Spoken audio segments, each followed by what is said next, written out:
¿Y por qué? ¿Qué fue lo que te interesó del plan de seguro?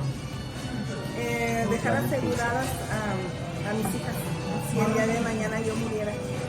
Eso fue lo que me llamó la atención. Siempre ver por mis hijas.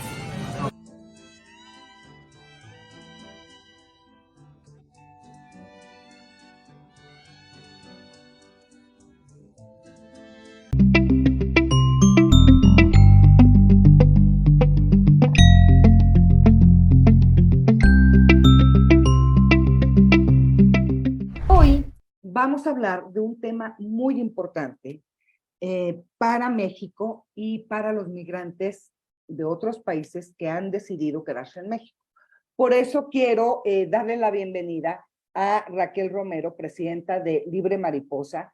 Raquel, buenas noches, bienvenida. Y para que no se les olvide, cuéntanos, por favor, qué hace tu organización, porque todo está relacionado. Adelante, Raquel. Bueno, sí, para dar un poco de contexto, somos una organización en la ciudad de Monterrey que estamos empujando y estamos siempre en la búsqueda de las personas migrantes que están aquí en el estado de Nuevo León y que de alguna manera han decidido quedarse aquí y dar toda esta asesoría migratoria, toda esta información necesaria para que la gente vea opciones de regularización en este estado. Como ustedes bien saben, Nuevo León es uno de los estados más industriales de toda la República Mexicana y bueno, hay mucha gente que ve en este estado la oportunidad de trabajo y deciden quedarse. Entonces, nosotros estamos trabajando bajo el esquema de la vinculación laboral para las personas migrantes, pero para llegar a eso hay que revisar cuáles son sus estatus y sus situaciones migratorias que les permita tener este acceso al empleo formal. Entonces, básicamente eso es lo que actualmente estamos haciendo y como bien dices tú, hoy vamos a tratar un tema que es bien importante para la empresa privada que está interesada en la contratación de personas migrantes. Raquel, fíjate que estaba yo revisando el otro día un estudio que hizo la Comisión Económica para América Latina y el Caribe, la CEPAL, junto con la ACNUR, y es un estudio muy interesante porque nos dice el peso de las contribuciones de los migrantes, y ni siquiera de los migrantes, de los refugiados en México. Es muy interesante porque cuentan un poco este programa que tiene la ACNUR de integración de la población de refugiados en México. Y ACNUR tiene un programa donde manda a 10 estados del país, perdón, del centro y del norte del país, población refugiado para que consiga trabajo, se quede ahí, sus hijos entren a la escuela, se integren, busquen casa, todo el asunto. Y entonces se metieron a hacer un cruce de datos y de información para saber más o menos cuánto contribuía la población refugiada, y ahorita vamos a hablar de esas diferencias. Bueno, más o menos, fíjense nada más que impresionante, más o menos este programa de integración que tiene la ACNUR ha reubicado a 30,000 personas. De esas 30,000 personas, 66%, son un poco más de la mitad, son personas en edad laboral. ¿Qué significa? Pues que necesitan trabajo, la verdad. Entonces, hicieron un cruce de datos y llegaron a la conclusión de que la población refugiada había contribuido anualmente, más o menos, con unos 160 millones de pesos en impuestos, tanto en contribuciones federales como en contribuciones locales. Esto es IVA e ISR, más lo que significa, pues, vivir, la renta y los servicios y demás. Obviamente todavía los salarios son bajos, el promedio salarial es de 6,000 y tantos pesos mensuales para esta población, pero también es cierto que, bueno, es un programa que ahí está y funciona y se integra a la gente, y se me hicieron datos muy interesantes. ¿Qué sugiere la CEPAL para lograr una integración laboral mucho más rápida? Y la CEPAL dice, bueno, a ver, al SAT, ¿qué le toca? Al SAT lo que le toca es agilizar los procesos para que la gente se pueda inscribir en el Registro Federal de Contribuyentes, perdón, y saque su RFC y entonces pueda pues buscar un trabajo formal. Ese es lo primero. Y luego las instituciones bancarias, que ahí me vas a contar tú ahorita, Raquel, que lo debes tener más palpado, es que también permitan el acceso a las personas, porque las instituciones bancarias, bueno, les ponen requisitos hasta gente muerta, entonces son muy especialitos. Por ejemplo, a los migrantes no les aceptan o no les aceptaban, esperemos que ya, la matrícula consular. Se supone que ya que hubo un cambio en la ley y ya, pero no sabemos. Y algo también sucede con las personas migrantes. También el acceso, perdón, a los servicios de salud es súper importante, el acceso a servicios educativos y al sector privado, que de eso vamos a hablar hoy, la parte de facilitar los procesos y confiar en la población migrante, porque además hay mano de obra calificada. Pasa un poco lo mismo en otra dimensión que lo que sucede en Estados Unidos.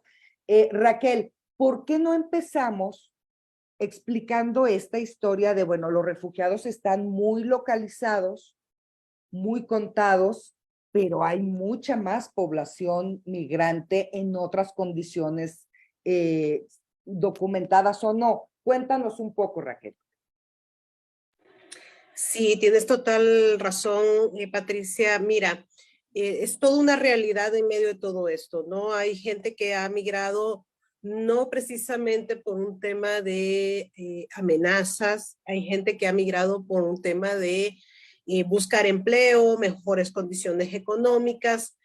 Entonces, esta gente que se ha ido a pedir refugio de alguna manera es gente que sí verdaderamente requiere esta protección del Estado mexicano, pero que bueno, tú lo has visto cómo se ha disparado de 2016, 17, 18, está esto impresionante.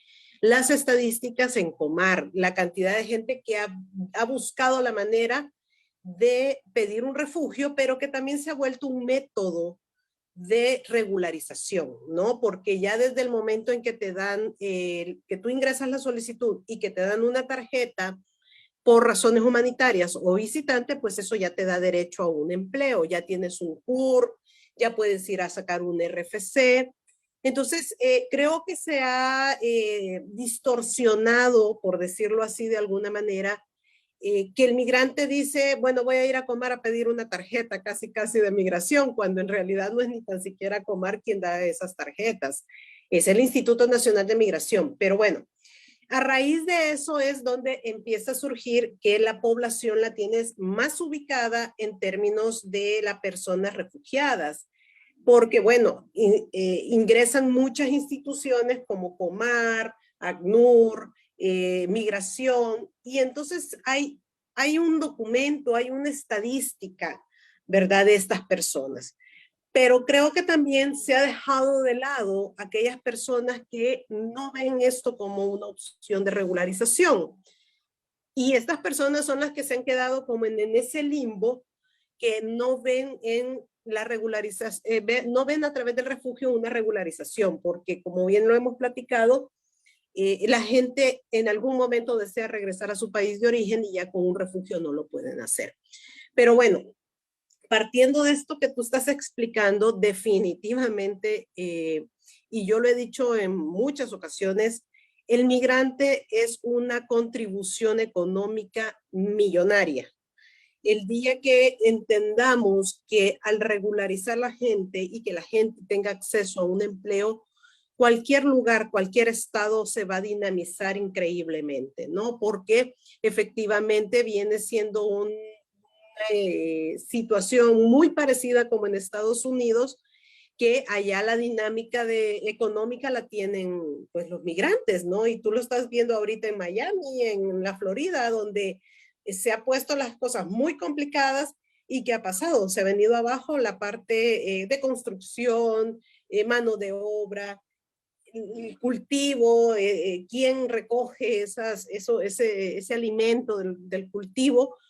Entonces en México también tenemos que entender que hay necesidad de abrir esa puerta de regularización que no solo se vea en el refugiado, sino que también muchas personas que en algún momento que exista un programa de regularización, porque tú has de tener el antecedente que en México el Instituto Nacional de Migración ha hecho programas de regularización, donde se demuestra personas que han estado más de 5 años en México, que demuestren con algún documento, con un contrato de renta, algo que demuestre que están desde hace más de 3 o 5 años en México, pueden acceder a un proceso de regularización.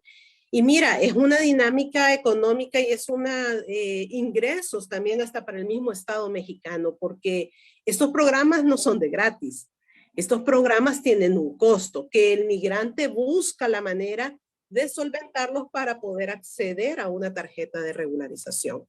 Entonces, creo importante que tenemos que abrir este panorama o abrir esta ventana de la gente que no busca la regularización por el refugio, sino por otras instancias. Tú lo sabes que se puede hacer regularización por vínculo familiar, pero bueno, hay muchos migrantes que ya traen compromisos desde sus países de origen y no están en la lógica de ni casarse, ni tener otros hijos, porque tienen hijos que alimentar en su país de origen. Entonces, ha sido como esta forma, ¿no? Que al final, mira, yo no le estoy criticando, creo que ha sido un mecanismo que ha ayudado mucho, pero que a mucha gente sí le impacta el hecho de no poder regresar a su país de origen. Entonces, yo creo que aquí juega un papel importante la empresa privada. Yo creo que aquí viene ya la parte donde la empresa privada puede meter mano y decir, nosotros queremos ayudar o queremos ser parte de esta dinámica y poder dar los empleos que sean necesarios, ¿no? Oye, Raquel, fíjate que acaba de llegar una pregunta y me gustaría contestarla para que no Sí, la claro. persona que nos está escuchando pueda saber la respuesta. Por favor, Selene. Sí, buenas noches. Es Dani Chávez y dice, muchas gracias por la información. Me han enviado las empresas que solicitan trabajadores, pero no he podido aplicar desde Ecuador. Fíjate, qué bueno que te hacen esa pregunta, Raquel. También existe esa opción, que la empresa pida a la persona. Sí. Existe esa opción. ¿Cómo se hace ese proceso? Mira, puede ser algo similar a lo que este chico ha encontrado, pero quizá el proceso es otro y deja tú él, probablemente ni siquiera la empresa lo sabe, ¿no? Así es que ese es el punto, Patricia. El punto es que la empresa privada está interesada en este tema y estoy hablando de la migración que ya está en México, porque ahorita esta pregunta está enfocada de alguien que está afuera y que posiblemente ha visto una vacante aquí en México de una empresa con un perfil específico, pero no sabe cómo aplicar también, ¿verdad? Entonces, mira, todo se basa de principio en que la empresa privada debe de entender que para poder abrir la puerta a la contratación de personas extranjeras hay que hacer trámite ante el Instituto Nacional de Migración. O sea, así como cuando quieres arrancar una empresa, sabes que tienes que ir al SAT, que tienes que tener un acta constitutiva, todo este tema de administrativo, pues hay que cumplirlo, ¿no? Y entonces uno de esos es ir al Instituto Nacional de Migración, a las delegaciones que hay en toda la República y solicitar lo que es la constancia de inscripción de empleador, que se le llama el CIE, constancia de inscripción de empleador. En esa constancia, la empresa, hacer este trámite, ingresarlo ante el Instituto Nacional de Migración, claro, como institución federal, te va a pedir varios requisitos y entre esos está pues tus declaraciones del SAT, anuales y mensuales, el listado de personas que tú tienes laborando, si ya tienes personas extranjeras extranjeras y nacionales, estar con un domicilio fiscal. Por ejemplo, si la empresa está dada de alta, por decirte algo, aquí en Monterrey hay muchas empresas, pero sus domicilios fiscales están en Ciudad de México, quiere decir que el trámite lo tienen que hacer en Ciudad de México. El trámite se hace donde está el domicilio fiscal. sea, el que han dado de alta ante el SAT. Entonces, la empresa, al tener ya después del proceso de revisión y que si el Instituto Nacional de Migración le pide alguna documentación adicional y cumplirla, puede tener su constancia y ya con esa constancia ya puede contratar personas migrantes. Esta constancia anualmente hay que estarla renovando, ¿verdad?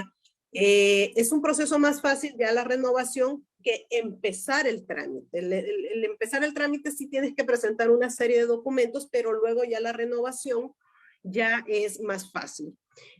Al tener esta constancia de inscripción de empleador, ya pueden dar ofertas laborales. Las empresas pueden dar ofertas laborales tanto para el migrante que ya se quedó en México, para que vaya esta persona a decir, bueno, yo tengo una tarjeta de visitante, pero tengo ya una oferta laboral y yo ya quiero tener una tarjeta temporal con derecho a trabajo. Y eso únicamente se puede hacer con la empresa que le da una oferta laboral. Hay que mencionar algo aquí importante. La empresa no puede dar una oferta laboral cualquiera. O sea, no puede ser el señor de la esquina que tiene la tiendita y que le diga al migrante, mira, yo te hago aquí en la computadora y ve a migración para que te den la tarjeta. No funciona así. La empresa tiene que poner en la oferta laboral el número de la constancia de inscripción de empleador, tiene que mandar copia de la constancia para que efectivamente Migración vea que ya es una empresa dada de alta ante el Instituto Nacional de Migración. Con respecto a la persona que está preguntando, esto es exactamente lo mismo, ¿no? La empresa tiene que tener la misma constancia para poder darle y solicitar a esta persona que es de otro país, que está ingresando currículum para una vacante en específico, y va a tener que demostrar la empresa que ya tiene esa constancia de inscripción de empleador y poder solicitar a través de Migración y del consulado mexicano en el país donde está la persona una visa de trabajo. Y ya con una visa de trabajo, entonces la persona ya puede ingresar a México diciendo de que viene a un puesto de trabajo específico y ya puede ingresar a México con esa visa de trabajo. Ya estando la persona en México, tiene que hacer un cambio de la visa a una tarjeta temporal con derecho a trabajo. Y ya queda esta persona de manera más estable aquí en México con esta oferta laboral, ¿no? Mira, a veces les dan tarjetas de 1 año o 2 años y cuando tienen que renovar, tienen que volver a llevar la misma oferta laboral. Si yo sigo trabajando con esta empresa, yo tengo que volver a pedirle a la empresa que me vuelva a dar la oferta laboral para ir a renovar nuevamente mi tarjeta. Si me la dieron por 1 año, en 1 año tengo que volver a llevar la oferta laboral para que pueda yo renovar tarjeta, ¿no? Entonces, todo está basado en que la empresa privada haga ese acercamiento con el Instituto Nacional de Migración. Uy, pues esa parte es la parte más compleja, pero no, pero fíjense que no debemos perder esperanza porque yo pensé que había muy pocas empresas que estaban interesadas en contratar migrantes y no, creo que hay un creciente interés. Una de las cosas que las empresas tienen más temor es, y a mí me lo decía una empresa, me decía, ¿y yo quién sé qué es la persona que estoy contratando? A ver, una carta de antecedentes no penales y les digo, bueno, pero es que contrato uno aquí, de todos modos salen bien malvados. O sea, gente mala, buena, eficiente, trabajadora, floja, tranza, hay en todo el mundo. Entonces, claro. Más bien son los controles que la empresa tenga en recursos humanos. Para la selección. Para seleccionar a alguien y no, sin importar su nacionalidad, pudiéramos decirlo, ¿no? Selene, hay por ahí un par de preguntas más, por favor. Sí, Astrid nos pregunta, hola, ¿cuántos permisos de trabajo existen en México? Solo uno, solo es la tarjeta temporal con permiso de trabajo. Las tarjetas de visitantes son inherentes, o sea, la persona con tarjeta de visitante puede trabajar, Lo que pasa es que hay desconocimiento de la empresa privada que puede trabajar con esa tarjeta. Y ahí voy a tocar la parte que dice Patricia.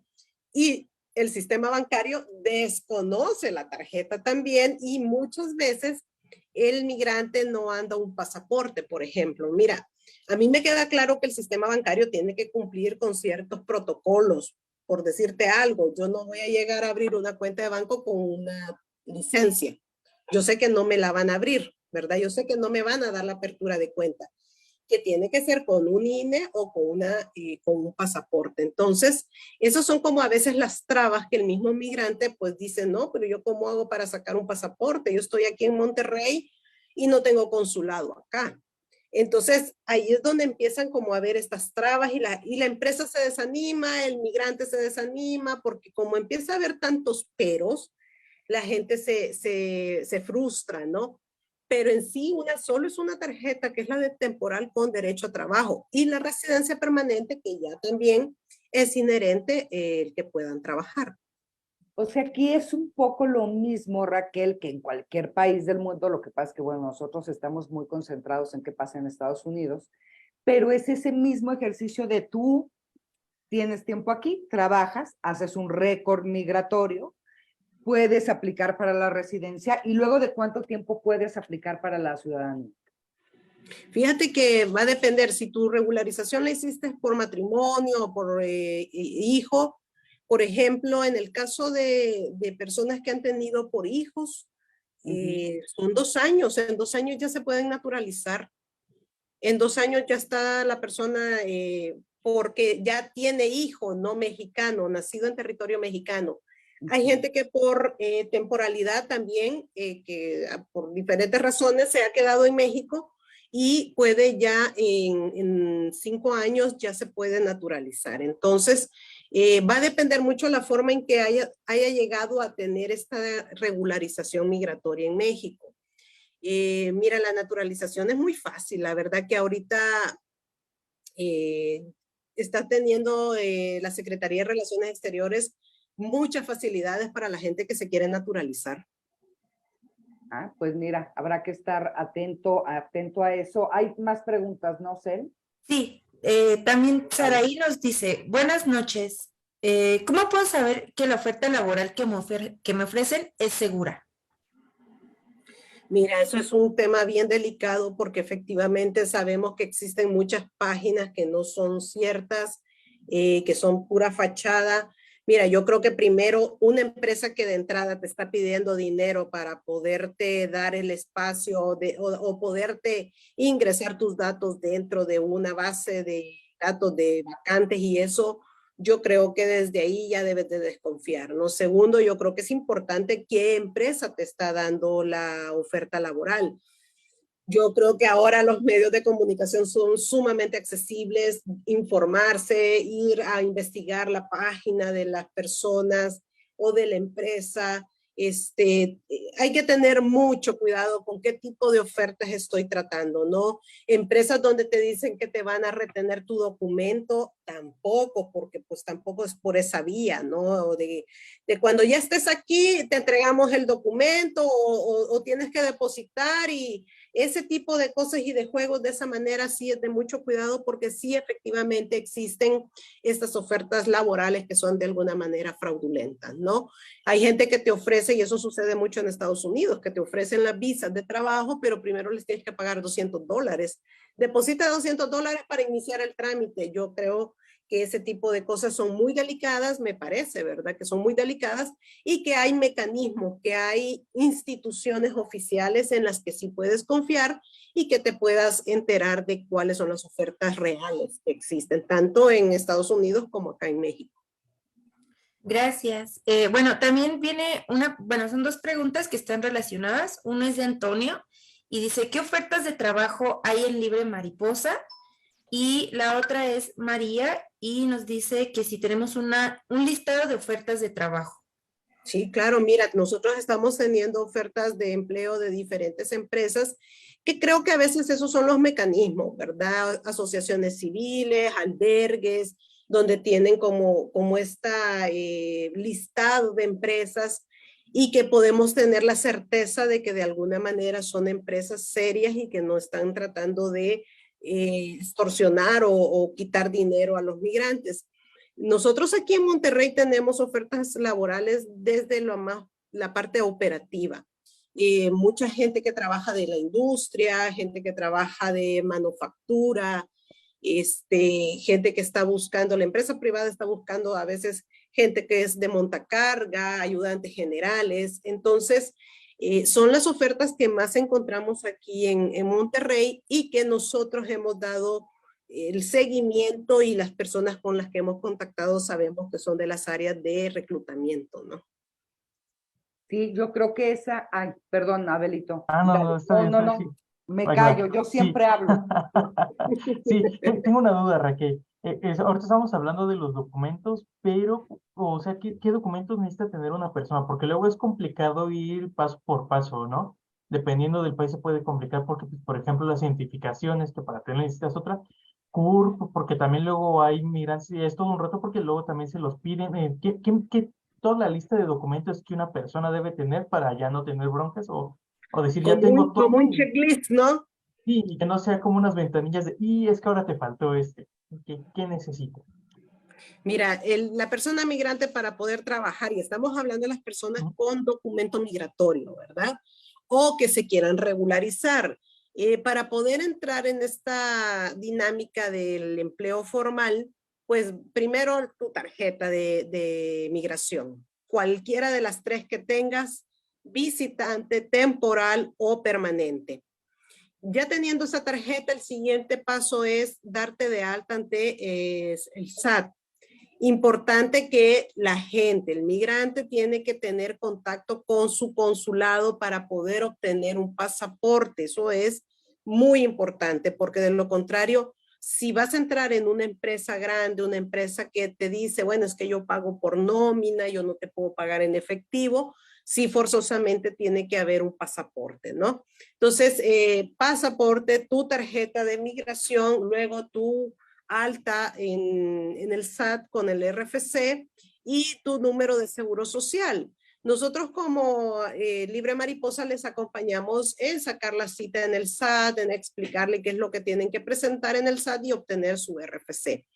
Y con el Instituto Mexicano del Seguro Social también les acompañamos para que puedan darse de alta ante el Instituto del Seguro Social, para que ya cuando la empresa lo contrate ya vaya casi que con toda la lista completa de los documentos que básicamente tiene que tener para poder trabajar. Ya estando con la empresa hace su selección. Siempre lo he dicho, nosotros no hacemos este trabajo de selección. Podemos revisar los perfiles, sí.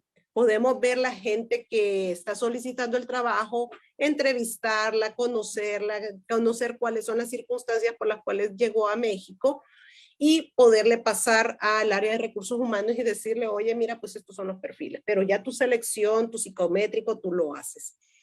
Y luego la empresa ver cómo se hace la apertura de cuenta ante el sistema bancario para que pueda tener esta persona una cuenta de nómina. Básicamente es eso. Muchas gracias. También, no sé si Abel iba a comentar algo. Creo que Abel se quedó con ganas de preguntar otra cosa. Dale, No, no, Abel. no, iba a dar las gracias, iba a dar las gracias. Bueno, la otra pregunta que también nos llegó es también de María Margarita y nos pregunta, si tengo una cédula en mi país, ¿la puedo usar en México o debo revalidar? Me imagino que el equivalente como a tener un título, ¿no? Un título universitario. Mira, cédula puede ser cédula de O puede identificación ser en los una países. identificación. La Sí, ID, por decirlo así, ¿no? ajá, El INE o sí. diferentes nombres que hay en los países, cédulas. Por ejemplo, Costa Rica maneja cédula de identidad. Pero no sé si se está refiriendo a una cédula de identidad o una cédula profesional, porque en México se ocupa mucho la cédula profesional. Margarita, ¿por qué no nos cuentas, ya que andas por ahí escuchándonos, qué cédula, identificación o profesional? Y a partir de ahí empezamos a platicar, si les parece, ¿no? Oye, Raquel, yo estaba pensando el tema de todas las ofertas que hay, que no son ciertas, que hay que cuidarse mucho. que hay Sí. que buscar empresas que los puedan contratar de una forma regular. Porque evidentemente, pues la necesidad es muy grande y como en todos los países, pues también hay una parte de personas que están trabajando de forma irregular, digamos, sin papeles, y que ahí la recomendación es que se cuiden mucho porque las empresas abusan de Ah, no, estas situaciones. totalmente. Y hay que también tener como una alerta, decir, a ver, ¿en qué me tengo que fijar? Y yo ahora que veo a Abel, pues le veo cara de que va a trabajar mucho porque cada palabra que decía Raquel, yo quería que hiciéramos una nota. Entonces, o sea, sí hay que alertar mucho a las personas que están buscando trabajo en México, Sí. que tienen ya procesos, que tienen o una visa o una tarjeta humanitaria o son refugiados o opciones para que puedan acceder a un trabajo. Ahora, si no, a ver, Raquel, esta es una pregunta que yo te voy a hacer y se me acaba de ocurrir porque, a ver, si alguien llega de forma irregular, ¿hay forma de que ya en México haga un proceso de regularización? O sea, yendo a la Comar quizá o no. Es que ese es el único método que está quedando, por decirlo así, Patricia. Okay. O sea, la gente al final llega de manera irregular y pregunta, ¿cómo me puedo regularizar? Okay. Y entonces te dicen, hay tres maneras, o por hijos, o por matrimonio, o pide refugio. Entonces hay personas en las que te dicen, no, pues es que yo ya no me quiero casar porque estoy casado en El Salvador o en Honduras o en Guatemala. No, pues yo ya no quiero hijos porque ya tengo 3 o 4. Entonces te dejan como esta alternativa de, bueno, sí vengo yo huyendo o si yo vengo de mi país que trae problemas, pues puedo solicitar el refugio, ¿no? Pero yo ahí considero que es la saturación que existe en Comar porque lo han tomado como una forma de regularizarse. ¿Me entiendes? Yo creería, y ahora comparto y que me das el espacio para comentarlo, fui ya nombrada yo parte del Consejo Ciudadano del Instituto Nacional de Migración, que yo metí en la convocatoria, metí mis documentos, metí mi propuesta, y hasta hace unos días que se hizo realidad esto, ¿no? Y este es uno de los temas justamente que en el Consejo Ciudadano, que fue mi primer Consejo Ciudadano hace un par de semanas atrás, se tocó este tema. O sea, la necesidad de abrir un programa de regularización para que ya no sea como estas tres alternativas, ¿verdad? Sino que yo vengo a México y digo, bueno, ya me quedé, ya no pude pasar a Estados Unidos, me fue muy mal, el coyote o el traficante me estafó, me dejó tirado, lo que tú quieras. Y he decidido quedarme en México. Ok, ¿cómo me regularizo? Entonces ahí es donde creemos que deben de existir alternativas donde la gente al ver una oferta de empleo pudiera ya regularizarse ya estando en México, porque actualmente ¿qué sucede? Si yo estoy de manera irregular y llego a una empresa y digo, oiga, fíjense que yo quiero quiero trabajar con ustedes, te dice migración que tú lo que tienes que hacer es salir del país, que te manden la oferta de empleo, ir a un consulado y que te den la visa de trabajo. Entonces, la gente dice, no, pues yo cómo voy a regresar, voy a volver a salir de México para ir a que me den una, no, pues no, me quedo, aquí me voy a quedar. Y cuando tú hablas de los trabajos informales es justamente eso. Como no puedo accesar a un trabajo formal, pues me quedo trabajando en una tiendita pequeña, me quedo trabajando en un car wash, me quedo trabajando en un restaurante pequeño. Mira, aquí en Monterrey se da mucho que la gente trabaja en la construcción, ¿no? Los contratistas. Y claro, no les pagan mal porque yo me he dado cuenta de que les pagan entre 500 y 600 pesos diarios. Pero estás de acuerdo que es un trabajo de alto riesgo, no hay seguro, no hay nada, ahí te caes y bueno, quién sabe qué viene. Tendrías que tener una seguridad social para el tema de los accidentes porque pues es continuo, digamos, ¿no? Es correcto, pero yo he constatado eso, que mucha gente y muchos hombres migrantes terminan trabajando en la construcción y gente con cierta preparación, Patricia. O sea, gente que viene de trabajar de contador o que le sabía la contabilidad, pero que llegó a México y dijo, bueno, ni modo, me quedo trabajando en la construcción porque no encuentro de otra cosa. Pero les llegan a pagar entre 500 y 600 pesos diarios, pero sin ninguna seguridad, de nada, ¿no? Y un trabajo durísimo. Entonces, sí se da mucho el maltrato, sí se da mucho la xenofobia, sí se da mucho el tema de que al final te ofrecen que te van a pagar algo y no te lo pagan, a la semana te dicen que te descuentan por ABCD y te terminan pagando 500 pesos. Entonces, sí se da mucho abuso laboral en medio de la informalidad, pero también tú llegas y dices, pues sí, pero si el migrante no tiene otra forma de obtener un trabajo, ¿qué más les queda? Entonces yo creo que sí es un tema que hay que ir como visualizando y ordenando. Y yo te quiero aprovechar para decirte y decirle también a la audiencia, y si está escuchando gente de empresas, yo creo que es importante que entiendan que el migrante con documento, el migrante que ya está regularizado, casi a veces tengo la percepción de la empresa que te dice casi les voy a dar un favor de darles trabajo. Y no es así. La persona que ya tiene un documento migratorio ya tiene todos los derechos laborales y ya puede entrar a trabajar, ¿verdad? No es un favor, no es, ay, pobrecito, pues le voy a dar la oportunidad, no, como cualquier otra persona te está pidiendo trabajo y tiene los derechos laborales que son necesarios. Fíjate, Raquel, que qué bueno que tocas este tema en particular, porque básicamente lo que hay que buscar en México, que estamos a tiempo, es no repetir los esquemas que operan en Estados Unidos. La gente llega a Estados Unidos, históricamente ha llegado porque pagan mejor, porque la economía está bien, por un montón de cosas, pero todos llegan dispuestos a trabajar lo que sea porque necesitan trabajar, ¿sí?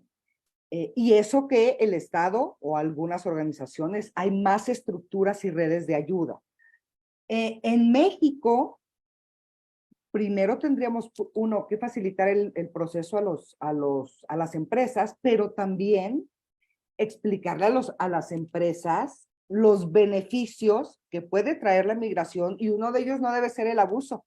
Te voy a pagar menos porque tú no tienes papeles y tú sí, porque entonces se van a empezar a presentar distorsiones terribles del mercado que nos van a afectar. Y bueno, y no es que Estados Unidos esté mal, pero hay un tema de derechos humanos y de violación permanente de los derechos de los migrantes. ¿Por qué? Porque no tienen documentos y la gente abusa. Y eso es bien importante. Hablando de eso, Selene, hay una pregunta. Sí, de hecho hay una pregunta de Valeria y dice, ¿qué hacer si estoy en caso de abuso laboral? De inmediato, en este caso no sé dónde está la persona, pero por ejemplo, nosotros en Monterrey acá, nosotros estamos atendiendo esos casos de abusos laborales. Nosotros damos esos acompañamientos, esos seguimientos. Si es necesario hablar con alguna persona de la empresa, lo hacemos. No en términos de amenaza, ¿verdad? Jamás. Estamos hablando en términos de diálogo, de hacerle ver que no puede maltratar, que no puede discriminar y hacer conciencia, ¿no? De que el hecho de que sea una persona migrante no quiere decir que puede ser objeto de cualquier situación de abuso. Yo lo que le sugeriría a la persona es tratar de buscar algún abogado laboral o alguna asociación civil que maneje el tema de empleabilidad o que maneje el tema de empleo para que le puedan asesorar, ¿verdad? ¿Qué es lo que es más inmediato hacer? Te pongo el ejemplo de nosotros porque nos ha tocado atender ya casos de abusos laborales y bueno, hemos llevado el tema hasta la Junta de Conciliación y Arbitraje. Fíjense que estaría bueno, Abel y Selene, investigar qué organizaciones están trabajando en México el caso de protección laboral a migrantes. Aquí en México, sí. En México, para hacer una lista, digo, yo pienso en el Centro de Derechos del Migrante, pero tengo entendido que ellas están muy enfocados también en Estados Unidos. Pero también hay otra organización que acaba de llegar a México que se llama Polaris, ¿te acuerdas, Abel, de Claudia? Bueno, creo que ellos también vienen a revisar temas de abusos laborales en México.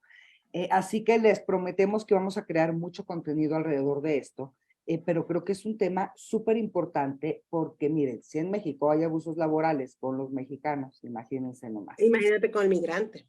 Así es, entonces hay que estar Y muy mira, atentos. y yo creo que este es un tema, Patricia, de prevención. O sea, yo soy siempre muy, hay que curarse en salud, ¿no? Porque no hay que curarse cuando ya estamos enfermos. Y ese es un poco el trabajo que nosotros también hacemos y los servicios que nosotros también damos a la empresa privada. Bueno, ¿te quieres meter a contratar personas migrantes? Conoce el tema. ¿Quieres que te demos el acompañamiento de revisar perfiles? Bueno, lo hacemos. Porque si es necesario, mira, yo estoy clara que la empresa privada no está obligada a conocer el tema, pero están volteando a ver la posibilidad de contratar migrantes. Eso es como que tú quieras decir, bueno, voy a empezar a contratar gente con ciertas discapacidades, ¿no? Claro, yo tengo que adaptar mi empresa. Si voy a contratar gente con personas en sillas de ruedas, pues yo sé que tengo que hacer una rampa, ¿verdad? Porque el acceso de estas personas, pues tiene que ser, tengo que prepararme para yo ser incluyente, para ser inclusivo, tengo que adaptar a la empresa. Entonces lo mismo sucede, ¿quieres contratar personas migrantes?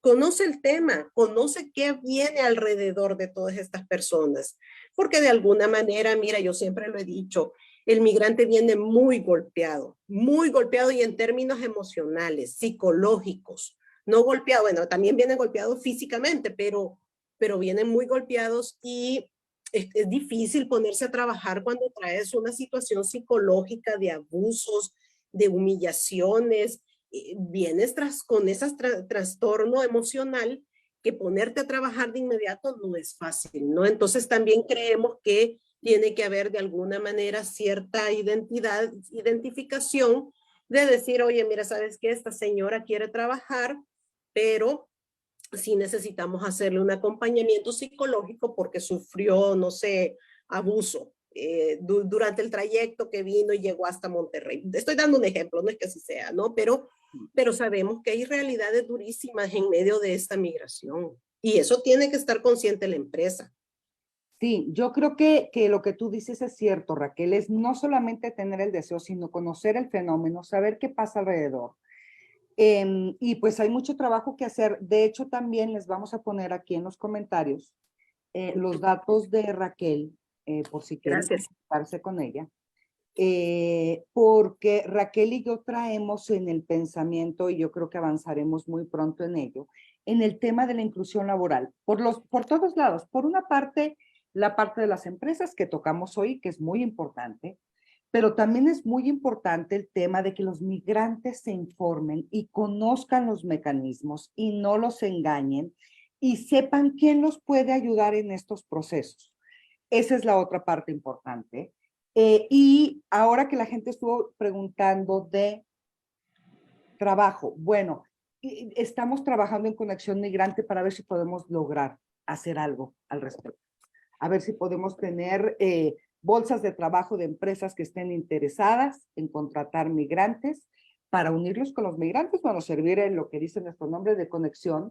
Pero es un tema que nos importa, que nos preocupa en el buen sentido y que estamos muy a tiempo de empezar a preparar procesos de todos lados para que la migración signifique realmente lo que ha significado siempre en el mundo, que es desarrollo y crecimiento y mezcla de culturas y de formas de pensar y de formas de hablar y de formas de bailar. Así que, por favor. Entonces, Raquel, bueno, nos vemos en un mes. Ya veremos de qué platicamos en un mes. Vamos a estar muy pendientes de el trabajo que está haciendo Libre Mariposa. Les vamos a poner aquí tus datos. Y por lo pronto, pues decirte, Raquel, que muchas gracias por la información, que estamos muy pendientes y que seguiremos avanzando en esta idea de que la integración de los migrantes no solamente debe ser laboral, ese es un cachito importantísimo, pero es un cacho, que también tiene que ser la social y la de salud y la educativa. Entonces, bueno, hay muchas cosas de qué hablar sobre los procesos migratorios en México. Totalmente, y que la empresa privada juega un papel importante en medio de todo esto porque el impacto que hace de vida cuando una persona migrante logra entrar a trabajar en una empresa formal con todos sus beneficios, mira cómo cascada, ¿verdad? Impacta a los hijos, impacta a la esposa, ya sea que estén aquí o estén en otro país, pero facilita muchísimo, por ejemplo, la reunificación familiar. Ya una persona con un trabajo formal ya puede luego ir a migración y decir, yo quiero pedir a mi familia, ya estoy trabajando, aquí está mi nómina. O sea, mira, el impacto que tiene en este tema de la migración, en las personas, el que la empresa privada meta la mano, incluya, los tenga en la mira, es importantísimo, es fenomenal. Yo creo que debemos de tener claro que el migrante no son votos, Pati, no son votos, pero sí una parte muy importante de la economía de cualquier país. A donde llegan los migrantes y hay oportunidad de trabajar, progresa ese país de una manera impresionante. Así Te es, agradezco, te así es. agradezco mucho tu equipo y sabes que estamos siempre a la orden colaborando ahí con Conexión Migrante. Muchas gracias Raquel. Y bueno, pues a todos ustedes les agradezco que nos hayan acompañado esta noche. Nos vemos el siguiente jueves, 7 de la tarde, hora Ciudad de México. Vamos a hablar de un tema que a lo mejor les interesa. Yo nomás ahí les cuento. Vamos a hablar de los programas de reunificación familiar que existe para los papás adultos mayores que quieren ir a visitar a sus hijos a Estados Unidos. Así que no se pierdan el programa, va a estar súper interesante. ¿Qué más? Abel, Selene, ahí se ven, no se crean. Nos vemos mañana. Cuídense mucho. Nos vemos la próxima semana. Por lo pronto, que tengan un maravilloso fin de semana. Muchísimas gracias, que estén muy bien. Hasta luego. Hasta Bye. luego, gracias. Bye.